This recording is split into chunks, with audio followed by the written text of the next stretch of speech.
Howdy, all. It's Fun Day Friday here on the HockeyBuzzCast. Yee! Yes, another action-packed Thursday in the NHL, and Friday usually is light. Did you notice that, Russ? It's Tuesday, Thursday, Saturday.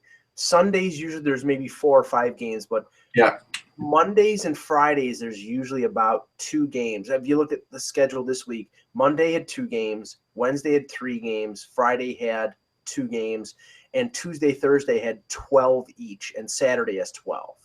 Yeah, there's no accounting unless they decided that's like almost like an unofficial travel day.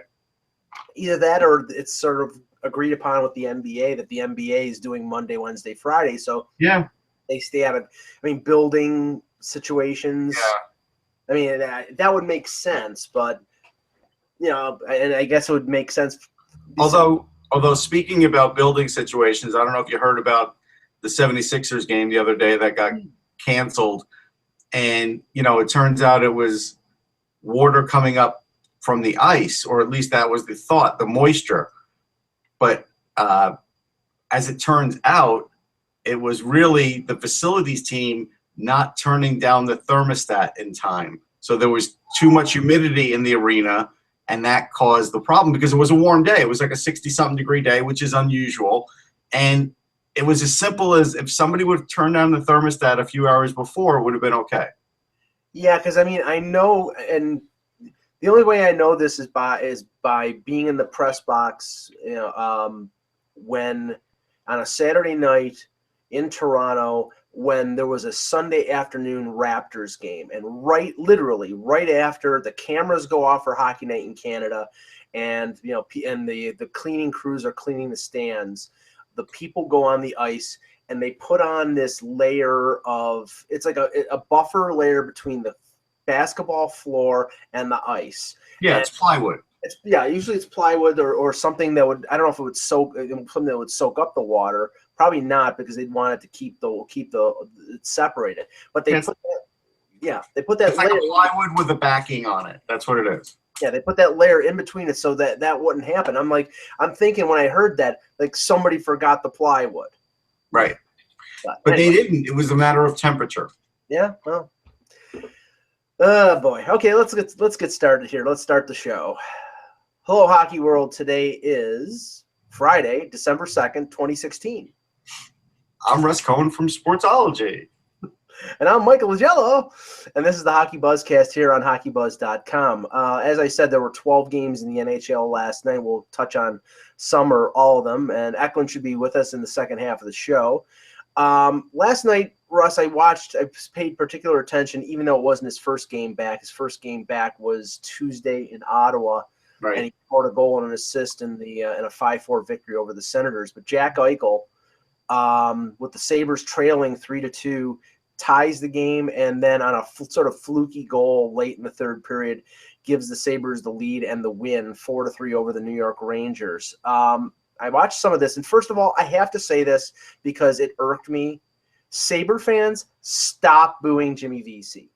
It's not Jimmy Vesey's fault that their management was told by his agent, was told by Jimmy Vesey that he was going to free agency, and they still made the trade.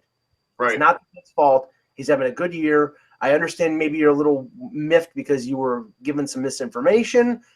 Stop booing him. It's just stupid. And I said that last night. I mean, it's just, it's like very just dumb booing, but this is what you get now. It's like, oh, look, you didn't want to play for us. It has nothing to do with that. But you can't tell fans that sometimes. So whatever, they're going to boo.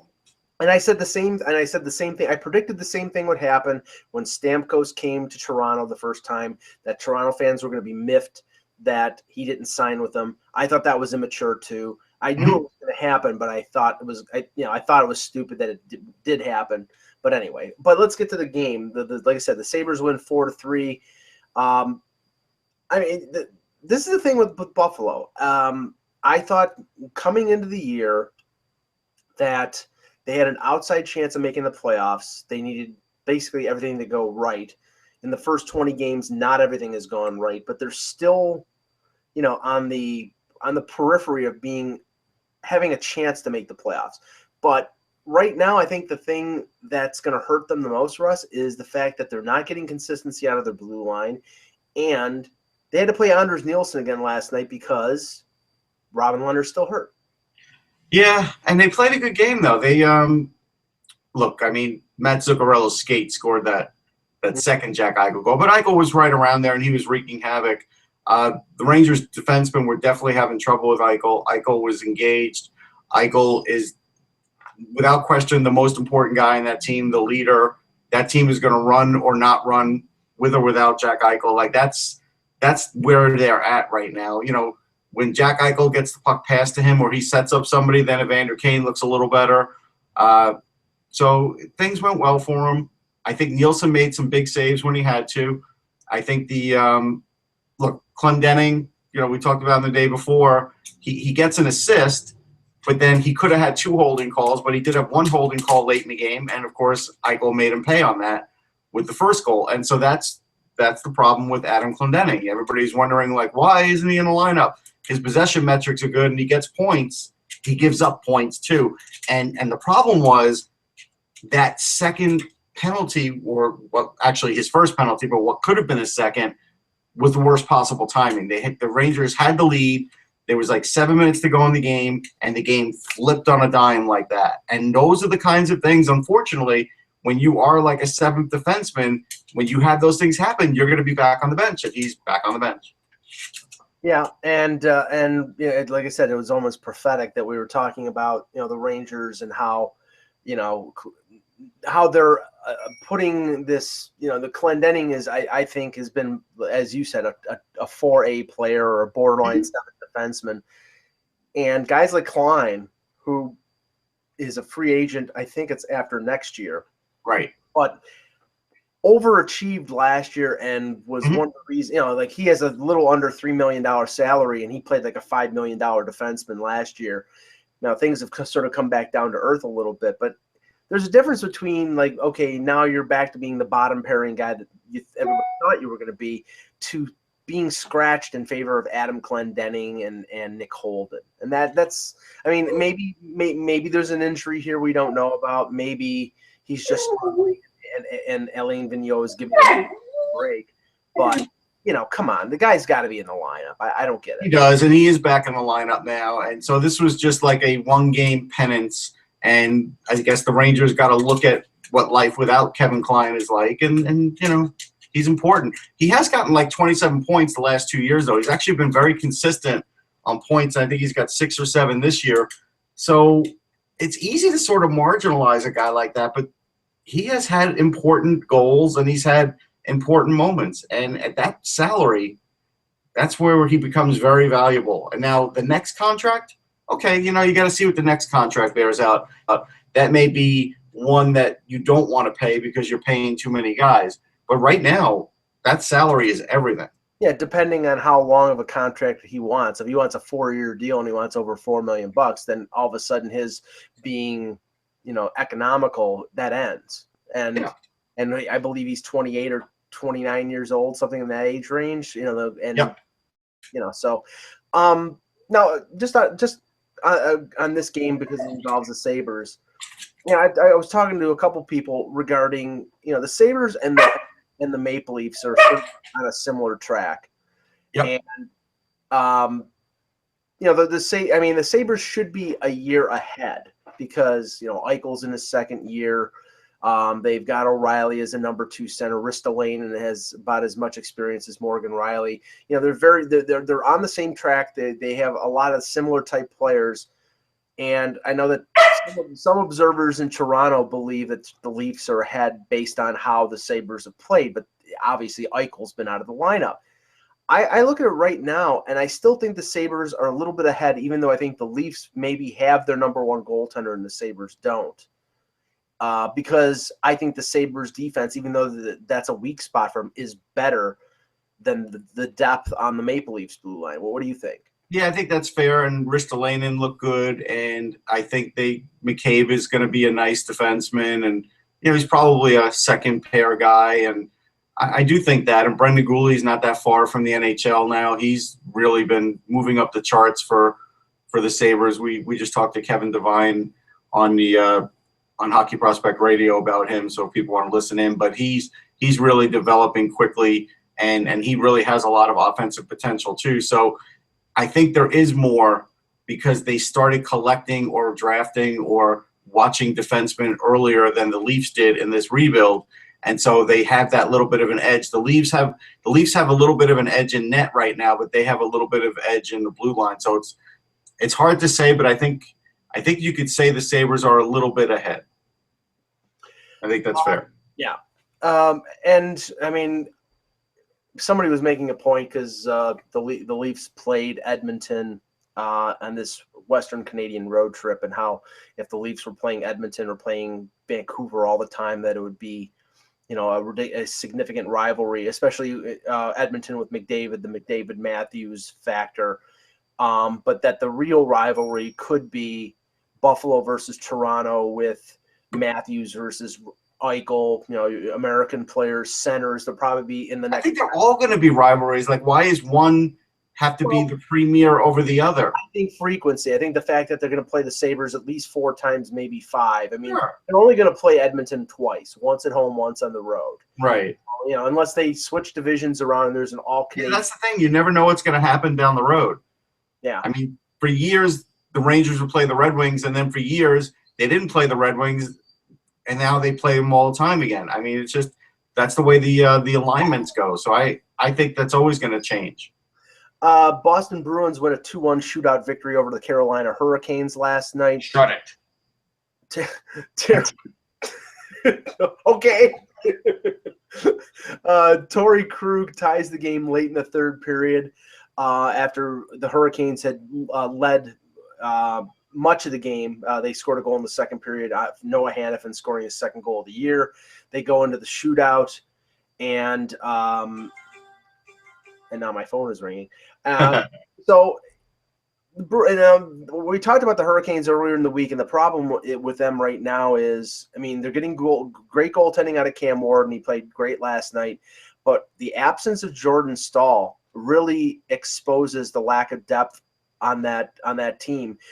Jay McClement was playing a lot more. They have to rely more on Elias Lindholm. I mean, they're 500 right now, and that's a testament to I still think that team needs to add some talent, and Bill Peters gets as much out of his team than anybody in the NHL. But without Staal, the more weight goes on guys like Skinner, and they just don't have the depth to win consistently. No, they don't. And this is maybe the one point where they miss Eric Staal, right? They didn't really miss him all year, but this is maybe the one point where they miss him because they just don't have enough depth there. And so it's a problem, but we'll see. I mean, if they can manage to stay around 500, they still could be dangerous. I mean, I'm not going to count them out of the playoffs just yet because there's other things that I've liked in their game.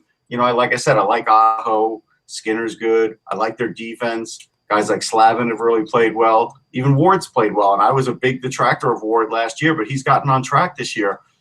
Cam Ward being on track is a big deal for them. And Boston got a win without Tuukka Rask in goal. Anton Khudobin gets the win, and they survived that early season trouble where they had Subban and McIntyre as their goaltenders. Both Khudobin and Rask were out, and they're 13-10-1. So they're right. I think they're holding on to one of the wild card spots right now without looking at the standings. But I mean, Russ, I think it's going to be the same story as it's been for Boston the last couple of years. It's going to come down to a couple points at the end of the year, whether they make it or miss it. Yeah, I think so. I think, and it is going to matter about injuries. It is going to matter. I mean, the goaltending is always going to be there, but it is going to matter about injuries. I saw that, the other night, like Spooner's playing on the fourth line. Like they had higher hopes than the fourth line for him. Now, Pasternak's played like a beast, and actually Ty had a great point, and he's got 13 goals, and he's getting very little recognition for it. He's not on the All-Star ballot. That's crazy. Yeah, and he scored the I think he scored the shootout winner last night. It was weird because he was waiting for the referees to give him the sort of the nod to go on a shootout attempt. He was like sort of standing or real close to the puck at center ice, and the ref gave him the nod, and he went right away. He didn't circle back to get momentum. He just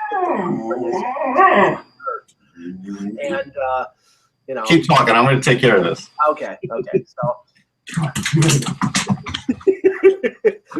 it's Mutual of Omaha's Animal Kingdom here on HockeyBuzz.com. But no, I mean, it was strange because Boston had a power play in overtime, and unusually, especially in a 4-on-3 power play, they went with 4 forwards, which I thought was a little daring for Claude Julien. But I guess they were pressing for the victory, so it's understandable. But normally there's at least one defenseman out there. It didn't hurt them because they got to the shootout. But Boston right now, I mean, they need, and they're winning without Chara in the lineup, Russ. So it's a fact that if they can keep winning with him out of the lineup once he comes back, I mean, he's an integral part of their defense still. If they can keep up this pace, then they have a chance to make the playoffs. They showed the ability to come back against Philly the other day. I mean, they're still a good team. They don't have the depth they used to, but they do have a little more depth on the blue line than they used to. So I think with Chara out, I think they can hold that for a little while, and I think they'll make it up with speed. And Carlo's going to be the big key for as long as he can play well there. The New York Islanders, who have been one of the worst teams in the league, they blew a 3-0 lead against the Pittsburgh Penguins, but then Anders Lee scores a tip-in goal late in the third period for a victory. And then last night they go into Washington and win 3-0. Yaroslav Halak with a shutout. Yep. Now, Washington's having a good year, but not as great of a year as they had last year. I don't think they're going to be winning any President's trophies. But, the Islanders, I mean, this is a big, this is 2 games in a row. This sort of takes a little bit of the pressure off of Jack Capuano. And the way the East is, they win a few more games, they're right back in the race. Yeah, there's no doubt. I mean, right now, this definitely takes the heat off. I think they're playing better now. I think Halak is getting in more of a groove. I think you're seeing some of the players, like, these are players with a lot of pride, and they know their coach is in trouble. And so you are getting sort of like their last-ditch effort, but I still don't know if it's enough. Like, I still think it's going to be fleeting, unfortunately, and I still think we're still going to be down at this road in another week where we're wondering if Jack Capuano has a job again. I think it's just like a temporary stay of execution. Well, I mean, yeah, if they get on a hot streak and win 4 or 5 games in a row, then I think the pressure will be off for a while. But if they go back to being basically a 500 team and take a step back, or Tavares doesn't score any goal. I mean, last night it was Chimera, Nelson, and Shane Prince. It wasn't Tavares. I mean, he didn't have I don't know if he had any assists. But, Halak made 38 saves for the shutout, so he stood on his head. He did. You're not going to get those. He needs to do that. Unfortunately, they're at a point right now, a critical point, where he needs to really stand on his head, or they're going to have trouble. Yeah, I mean, you're not going to get that kind of performance every night. And if you do get that performance, you need to win, and they did. But trying to see who they play next. It looks like they play Sunday. They're playing the Red Wings Sunday night. Okay, that's a winnable game. That's a winnable game at home, but the Red Wings are fast. We'll see. We'll see how that. The Red Wings have struggled too. I mean, about a week ago they were in last place in the conference. Here's the thing, though. So we were talking to Tyler Wright on Hockey Prospect Radio from the Red Wings today, and people will get to hear that. And they talked about Anthony Mantha. He talked about now that he feels like Mantha is able to show more and do more, and he's got like 5 points early on, and that's good. If they start getting some movement out of Mantha in that lineup, that's going to help them a lot because they do need scoring. Yes. The Pittsburgh Penguins win over the Dallas Stars 6-2 at the Consol Energy Center in Pittsburgh. 6 goals, Russ, on the Dallas defense, on the Dallas goaltending. Yeah, Antti Niemi faced 40 shots, 34 saves. Did Klingberg play? Do we know? I can check, but I don't think so. And we scratched again. Yeah, I'm checking the box score here, but I don't think he played. And if he didn't, there's your best defenseman. He should be in the lineup. Oh no, he did play. He did play. 1 assist, and he was -2. Did Honka play with him? Like on this? Honka was -3, so he probably played. Yeah. So, I mean, Honka's a rookie. He's gonna have games like that, but he's talented offensively. I mean, Klingberg is a guy that this is Pittsburgh. They're going to exploit teams like that. I mean, the Stars are right now just trying to survive defensively. They need that defensive unit to gel. They've made a lot of changes to it, and now they need it to gel. It's going to take a little while for it to gel. And the fact that it's sort of like fluid like this, when you play a team like Pittsburgh, it's never going to look good. But the problem is that defense needs veteran goaltending to cover up for them. Yeah. And they don't have that. They have mediocre veteran goaltending. Yeah. I mean, I didn't watch much of this game. I saw a few highlights. But, you know, when Niemi is giving up 6 goals on 40, I mean, first of all, he shouldn't be facing 40 shots. But that's the reality of Dallas. They're going to give up a lot of shots. They're also going to create a lot of offense going the other way. But, you know, they need to be a little more protective of their own end, and it just hasn't shown that. It's a tough year for goaltending for them. It's just so far. Yeah. The Red Wings, who we were talking about before, they lost in overtime to the Florida Panthers. Jason Demers scores in overtime. Now, and I'm pretty sure that Florida lost to Chicago the first game for Tom Rowe. I mean, I sort of checked out on that one. I know Chicago was leading early, but I don't know if they ended up losing that game. But, you know. This is Tom Rowe's first win. Okay. So he's 1-1 then. And things are better. Yeah, well, I mean, let's just say this. I'm kidding. I know. Let's just say this. You know, there's going to have to be a lot more of these for them to sort of get off the schneid. But, I mean, this is a game where there were not a lot of shots. Luongo only made 20 saves. Barkov scored a goal, which has been few and far between for them because Barkov is not – I mean, this is a guy – he's not a superstar offensively, but he is a 20 to 25 goal guy, and he has 3 goals in 22 games. But he's also, 21 years old? Sure. I mean, that's the other thing. And so you have to have him with the right guys. It's going to take a little while. It is. What's amazing is the amount of coverage now the Florida Panthers are getting, and I'm not sure they wanted it.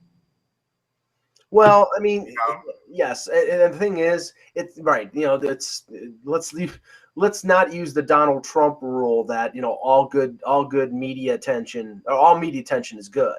Right. Not. When the optics of the Florida Panthers are looking at Gerard Gallant hailing a cab in Raleigh. Yeah. That's not good. No. And right now, I mean, that organization who was on an upward track for, 2 or 3 years with all these young players coming in and the feel-good story of Jaromir Jagr at age 43, now 44, and all this stuff, all that positivity was flipped on its head in the last week with what happened with Gallant. Gallant was well liked in the hockey community. Now you have a first-time NHL coach. You have the analytics crowd. You know, this is their team now. This is their champion. They're praying the Florida Panthers are a success, because if they're not a success, then all of them are gonna have to take their calculators and go hide somewhere. I don't want to be so dramatic as that. I don't want to be as, decisive. Confrontational when it comes to the analytics crowd. I know. And I don't want to be as decisive as that, but so far it does seem a little bit like that. I think it's calmed down the last few days. I really do think we're going to have to see in the next 10 games what kind of movement there is for them. I think that's going to be the key. Are they going to get into playoff position before the All-Star break? That's going to be a key thing. Because, as it is, after the All-Star break, that's when we all start looking at the season differently. The Philadelphia Flyers win a 3-2 overtime victory over the Ottawa Senators.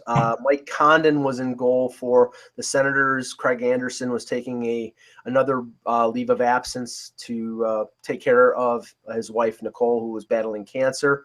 Yep. Claude Giroux scores in overtime. Again, here's another team. As with last year, Russ, I mean, it's going to be life or death for them almost every game to get into the playoffs, and they have because they're rebuilding and they're trying to win, and so that's the mode that they're in. So you are in that situation. The thing that's working for them right now, and if it could stay working for them, could possibly get them in the playoffs, and that's Claude Giroux playing a little bit more selfish. I wrote about this on 4 Philly Sports, and I said if this guy gets just a little more aggressive shooting rather than always trying to pass the puck and make that perfect pass, especially on the power play, then that's going to serve his team well. And on Boston, he had a nice power play goal. He had 2 goals last night. He scored the overtime winner. So he is shooting more. I know that local media here wants to attribute it to the fact that he just got engaged. I don't think his scoring has picked up because he just got engaged. I think his scoring picked up because he realized when they're passing the puck to me and I'm passing it back to somebody else, we're not getting points out of it. I'm going to have to do something about this. And he has. And I think that's a big thing. Does that mean he's like trying to earn his bonuses so he can pay for the rock that he just gave his girlfriend or his fiancée? Maybe. But, and it was nice for him in Ottawa because he's a Hearst, Ontario guy. So he's a local kid from out there, played for Gatineau. And so for him to win a game out there had to be pretty nice for him. Yes. In the matchup of superstar forwards, young superstar forwards, Connor McDavid and hi Ak, how's it going? Hello. Good. How are you guys? Good. Sorry. I can jump in for a little bit, then I got to go back, but I just wanted to touch base. Okay. Apologize. Well, talk about the thing that you wrote about in the Shane Doan rumor. Yep. Yeah, that's what I've been chasing down too. There's 2 things going on right now that are really big involving people in French Canada. This is one of them, of course. The Shane.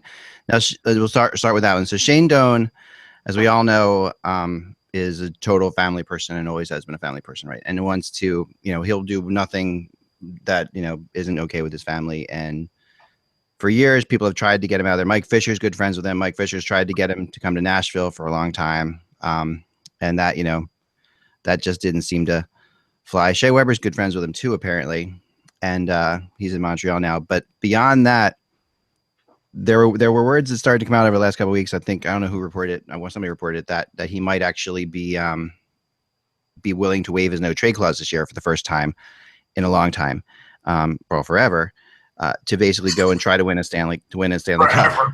Yeah, I mean he's never waived his no trade clause, right? I mean this is guy was he waived his no trade clause when he was in the womb. Mm-hmm. Sorry, this is a guy that came from the Jets. This is a Winnipeg. He was a Winnipeg Jet still, so. He's the last remaining. Sorry. He's not going back to Winnipeg, though. We know that. Not going back to Winnipeg. So, Montreal, though, has decided that this is their guy. And they have talking to people that they really want to get. Now, Shane has had a rough start to the season. Not the greatest start for him at all. But, kind of know what Shane Doan is. And I think a lot of that might have to do with the uncertainty of everything that's going on. And is he getting to the end of his career? Is this the last? He's 40 years old. This is it. Yeah, this is it, right? So if he's going to take a shot at the Stanley Cup, he's going to take it now. And if his family's going to be okay with that, they're going to be okay. I'm sure if he wants to do it, his family will be okay with it. Yeah, he's not taking his kids out of school. He's just going to travel for half a year. That's all. Let's just say this. If this is it, if this is his last year, it's 3 months away from his family max. Right.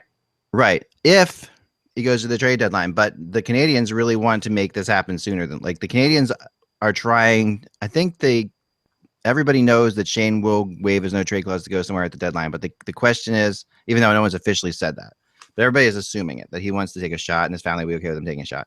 But the Canadians would like that to happen sooner than later because they want to get their team together and chemistry and all that stuff. And they don't want him just to be a rental for a couple months. They'd like him to they'd like to get him, I was told, in early to mid-January. So they got to be careful, though. The Canadians have to be careful because you're now adding the greasier, tougher guys, but they're slower guys. Right. And you've got to have the right combination of guys because Shane Doan doesn't skate like he used to.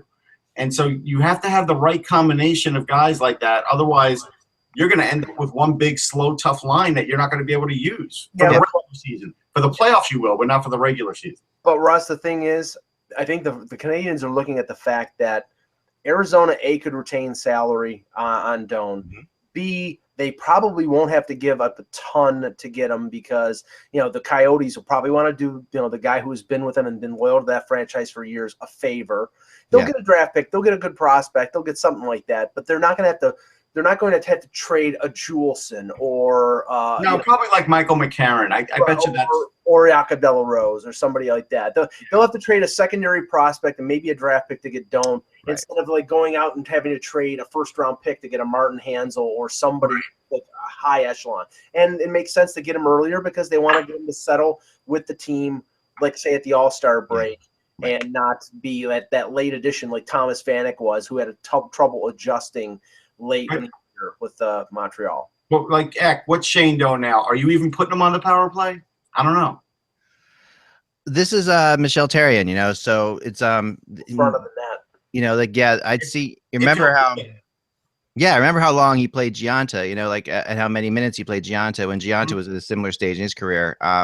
Michelle Therrien likes these kind of guys. He likes the responsible, you know, trustworthy veterans. He's into that concept, and I think he'll play him quite a bit. No, will he play him on the power play? Probably not. Like you're saying, I mean, they have enough. Maybe the second power play.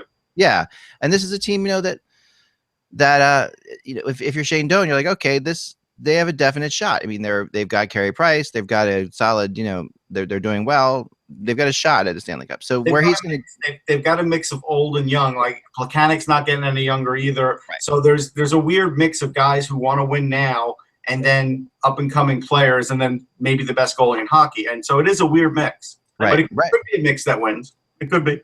Maybe the guy that goes out is a guy who's been rumored to be traded over the last, I'd say, years, which is Desharnais. Maybe they got Doan in a deal for Desharnais and move out one player and bring in, you know, an aspect that they want to, you know. I mean, he's a veteran guy. He's experienced. He's a good leader. He would probably not have a problem fitting in on maybe a third line and not have to play a top six role. Yeah, I think Desharnais is a guy who I have heard that they would move, and he was on my list of top 15 possible movement guys. And he is a UFA, so like you said, I mean, he's very movable. Hey, HockeyBuzz just followed me. HockeyBuzz just followed you, huh? Yeah. I don't even know what that is. I don't even know. HockeyBuzz.com on Twitter. They have 5 followers, just so you know. That's not me. I know. For what it's worth. You better notify somebody at Twitter that somebody's. Although if you want to get to HockeyBuzz, you know, to go to Sportsnet. We saw that yesterday. There you go. they even have a similar logo. What? This could be a pirated. I thought it was you, X, so I started following them. It's HockeyBuzz.com. What is it? HockeyBuzz.com. Yeah. I do have HockeyBuzz on Twitter. Just plain old HockeyBuzz. Well, it's at Hockey Buzzing. This is it's at Hockey Buzzing. This is a fake account. That is hockey wrong. Yeah. They've got your link. They've got. Well, thanks. Sure. If they want to send people to our website, that's fine. Without the buzz, it's just hockey is in the description. Yes, really? Yes. Look. Wow. All right. Well, kudos. We've officially made it, folks. We have a cloned account. We have a fake account. Yeah. Well, you know. Fake account. Tis the season. The other thing I'm chasing. Now, also, by the way, of course, Shane Doan is not Montreal's not the only team, but I think it really doesn't matter as much. The Rangers wanted them. That was a year ago. I don't know if they do anymore. Yeah, I'm sure they would get involved, but there's not. This is not about as much. Like people were saying, well, what other teams? I heard Ottawa's interested in them for sure, but this is not really about who wants him. It's about where he wants to go. So. If he thinks Montreal is a good shot at winning, then fine. If you want, I mean, I think he would probably go to Chicago. I mean, there's places he would go that they would. have so many assets in Phoenix that I do believe they just want to do the best thing for him. Yeah, they do. They do. I remember a couple of years ago there was talk about him going to Dallas because Dallas was relatively close. I mean, if you want to consider geography and teams that would have a chance to win. You know, you're talking LA and Anaheim. That's not exactly a great distance from Arizona, they play those teams 3 or 4 times, or 4 or 5 times. So that's probably going for the right fit. They're probably the GMs are talking, and they're probably telling them where Stone would fit in their lineup, and he's going to go where he has the most playing time. Right. Yeah, and that's what it comes down to. And he's going to go where he has the best shot of winning. I think that's what it's going to come down to. I mean, he might go to a place, and that's This is what we saw the other day, guys. So Sportsnet here. I don't know if you can see this or not. Probably not. But they say on the Sportsnet ad here, it says the latest hockey buzz with Darren Millard and NHL Insiders. So there you go. The latest hockey buzz. I wonder who sent that to you. A little birdie sent that to me. Not so little, but a birdie. That was a joke. Thank you. All right. The other thing involving the province of Quebec, before I may have to actually buzz off here. Buzz off. But I'm gonna put on one more thing before I get, because I'm chasing this other call which is about to come in any minute. They said 4:15. So and then we'll be 5 minutes. Don't rush it. Yeah, so I'm not gonna rush it. Here we go. The Quebec Nordiques franchise. Okay, so this has been going around, like, and I said before that I expected an announcement to be made before the expansion draft, and I thought the announcement would come that they were entering the league in 2 years' time, basically 1 year after the Vegas team. Now that seems a lot quicker than some people say because of various things, but it's not, because the real thing that we have to remember here is I've heard the NHL has already said that they can have a franchise when they want their franchise to start, and it's all about them. It's all about the Canadian dollar and paying at the right time. Right. Because if they pay at the wrong time, you have to pay these entry fees are in American dollars. So that's a big difference. The Canadian dollar hasn't gotten better yet, though. I mean, it hasn't gotten better. It's at about 75 cents. It's about 25% right But now. soon Donald Trump will take over and everything will be fine. So when that happens, 2 mentions, that's 2. I wasn't here for the other one. Sorry. I know. All right. So so if he takes over, I think Donald Trump, there's a good bet he will be good for the Canadian dollar, and maybe more so the American dollar, and we'll see what happens. So as all plays out here, but I heard again that it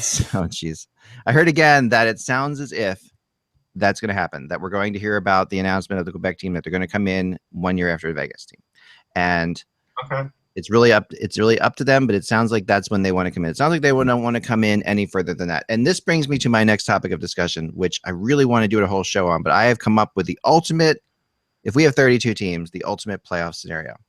All right. So I'm going to bounce this off you guys, and I'll wait. And my call comes, I'll jump off, but they've said they might call me a little, I might have another 5 or 6 minutes. So here we go. I think if it's 32 teams, you got to have 20 playoff teams. You have a play-in game in each division or each. I'll better you than that. Ready for my system? 32 playoff teams. Okay, now listen. Now hear me out. This is how it works. Okay, 8 divisions. Okay, 4 divisions. 4 divisions of 8, not 8 divisions of 4. 4 divisions of 8. Okay. All right. The first place team plays the 8th place team in every division. Right. Okay, but the difference is this. And the rounds are set up the same way. But if you come in first, you only have to win 2 games in the first round. And if you come in 8th, you have to win 5 games in the first round. Oh. Okay. Now, so this is the deal. So everybody gets a playoff. Everybody gets in the playoffs. There's money to be made, but there's a great deal of benefit for getting into. Wait, every team makes the playoffs? Every team makes the playoffs. So now the joke of every team making the playoffs becomes real? No, but the fact is, it's hard. I mean, if you come in 8th place, you got to win 5 games. So you have a meaningless 82-game season. No, it's not meaningless at all, because you got to win 5 of 7 games. That's against the top team. That's really hard. You're going to want to not be in 8th place. That's just. What about travel? Travel's going to be hard for that. Travel will stay the same. The playoffs, they'll be set up the same way, the same exact kind of. Or if you're going to have to win 5 games, you're not having 7-game series. You're having a 7-game series. That's crazy. But because the other team could do, but it could be over in 2. It could be over in 2 games. It could be over July 4th too. No. Now, if you come in second, okay, you got to win 3 games. Okay, so and then the 7th place team has to win 4. Good luck trying to figure this one out. Okay, no, and after that, for the 3rd and 6th and 4th and 5th, it's straight up best of 7 series. The one thing that I've heard regarding an expanded playoff scenario is that the team that is first place would get more home games. Would get, instead of getting 4 out of 7, would get 5. Yeah, I think, why do that when you can do this? Like when you can have, that is it's so much better than a home ice. Home ice advantage in the playoffs, we've always said is what it is. It's not the greatest thing. It's not as Mike, good job spilling stuff all over yourself there. Thank you. Water. God. All right. I know it's water, but come on. All right, so here we go. I pledge allegiance. It's Friday. All right. No, but I think there's no better benefit than getting first place and only having to win 2 games. So you have to win 2 out of 7, essentially. And if you win the first 2, you win the first 2. I'll think about it when I have a Friday night beverage, because right now it would be amazing. I'm having a Friday night beverage right now. Can't you tell? It would be incredible, because every team would make the playoffs. There would be a huge amount of push to make the first 2 spots in the in the division, because you only have to win either 2 or 3 playoff games. You can even make it that the first place team and the second place team only have to win 2. You realize then you're also pushing back the order for the draft. Like, they won't even know the order of the draft until I don't know, a few weeks before. Like they literally, right. Well, at least the first half of the draft is figured out pretty quickly. That would take forever. That would set the draft people. It gives you another round of the playoffs. So you have to start October 1st. No question. You have to start being the reasonable one on the show, but I think that the because remember when the lockout happened a few years back, there was talk as part of the new CBA as an expanded playoff up to 20 teams with like 7 versus 10, 8 versus 9, and they're like a best of 3 because there's been best of 3s, or even 8 versus 9 in a. Those are such crapshoots, like best of 3s. I mean, to me that's not a real like that crapshoots. I have to go with Eck on that one. I didn't like them, Mike. I felt like. Well, I know, I agree, but what about? Remember when they used to have like first place 16 and you'd have a best of 3 in the first round? Like I think the first they were loopy. They were loopy. What about play-in games? What about 8 versus 9 in a play-in game? I mean, I will tell you this. I would be okay with a playing game because at least it's like, hey, winner takes all. You push all the chips. I was against it initially in baseball, but I've seen where at least you can set things up for your team where you feel like you have the best chance. Yep. But for baseball, it's hard because of starting pitching. For hockey, there's no real problem. So I think a 1 gamer is better than a 3 gamer, to be honest. Yeah, and honestly, if you look at the way the playoff schedule is, the regular season usually ends on Sunday. The playoffs start on Wednesday. On Monday and Tuesday, you could have playing game 1, playing game 2, and the disadvantage is even if you win, you're playing your opening game of the first round of the playoffs on Wednesday or Thursday. So it benefits you not to finish in 8th or 9th place, to finish in 7th, so you don't have to do that. But here's the thing, okay? Let me just tell ESPN could purchase that and put it on their app. Yeah. Right. On their app, there you go. It could be on the I don't know. Or on NBC's app, or yeah, right, on the Food Network for all we know. But the first round of the playoffs is always the best, right? You got 8 games going, 16 teams. Imagine having 16 games going in the first round of the playoffs. I mean, imagine like what that would be. It would be incredible. And then the second round would be still amazing. I would need a Aleve and some Alka-Seltzer. Just too much. It's just. Are there enough referees to go around, or good referees? Maybe not, but that's very possible. I mean, we'd have to bring in some refs from the minors. Some from the KHL. We could say the first place team doesn't have to have a referee in their game. We're not using robots. What are we doing? No, I'm just kidding. There are no rules apply. If you finish in first, you get to play without rules. And refereeing for the Montreal versus Boston game, HAL 9000. There you go. Right. I would rather. I'll go put it out on Twitter for someone to win the chance to. We're going to go with your system. I would rather all the first place teams get a bye. You can't have this many games at once. I don't. But no, but then not everybody makes the playoffs, Russ. I mean, everybody's got to make the playoffs. You can't do that. No. It would be so, because imagine this. Okay, if you're finishing 8th, okay, the first 2 games are on the road, so you don't even know your team has to win one of those 2 games to even get a game at home in the playoffs. Because I get that, and if they do win a game, that's how exciting is that they've won a game. We're getting a game at home in the playoffs. It would just the excitement of this, I think, would be immeasurable. It would be great excitement. The problem is, fans with the last 10 games of the year will be seeing the worst possible product for some NHL teams because they're going to be sitting guys and resting guys, waiting just to get into the playoffs to play that game. It's not going to a lot of these teams were not going to have to go down to the wire. That's going to be the problem too. So, like you're saying, that 7th and 8th are the first and second, and all that. I mean, I think you're going to have at least 3 or 4 throwaway games for team. I think we already see that. I mean, is that any different than it is now? Really, it might be a little more different. It might be a few more. Yeah, maybe a few more, but I think I'm willing to take that sacrifice for having a 32 team first round. I think it would be so incredible because it would have a real sense of it would be like, the NCAA March Madness type thing. You would have like so much stuff. I think injuries would be insane. Yes. It could be. I mean, I just think you'd have some incredible first round matchups, and I think you'd have a real race at the end of the season to get into those first 2 spots because imagine if an 8th place team would win 5 games out of 7 against the top team. That would be okay. So I'm going to now give you a scenario that I would hate, and I think a lot of teams would hate, but under your system, it could happen. So next year, Vegas plays for the first year. Obviously, they're making the playoffs. Right. And, they have, let's say, Marc-Andre Fleury. He stands on his head. Maybe they play against a team that has the flu, maybe against another team that has injuries, and somehow they manage to win the Stanley Cup in their first year of existence. I got to tell you, that's not going to play out very well. If they can beat the team that finished first in their division 5 out of 7 games, they deserve.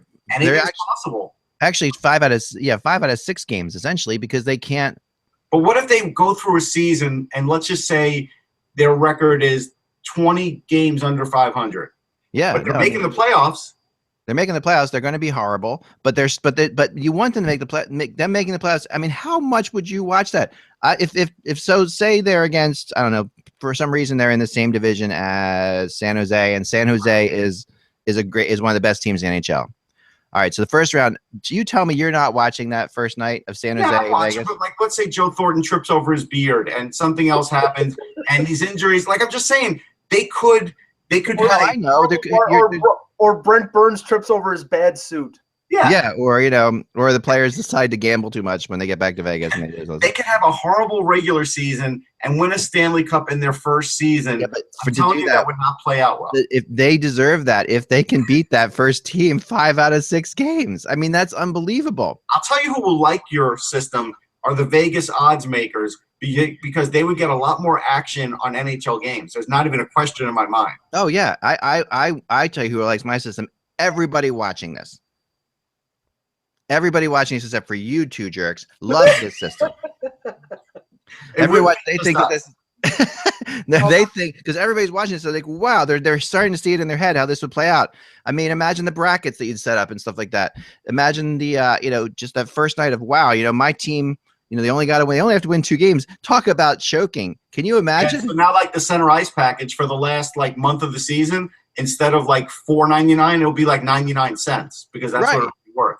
Right. But imagine the Rangers, and they're up against, let's say they're up against, I don't know, Carolina, and they're 35 points ahead of them in the standings, and they're sitting there, and and they choke and they lose the series. Can you imagine? I mean, that would be the ultimate unbelievable scenario. They lose 5 of 7 games to the Hurricanes.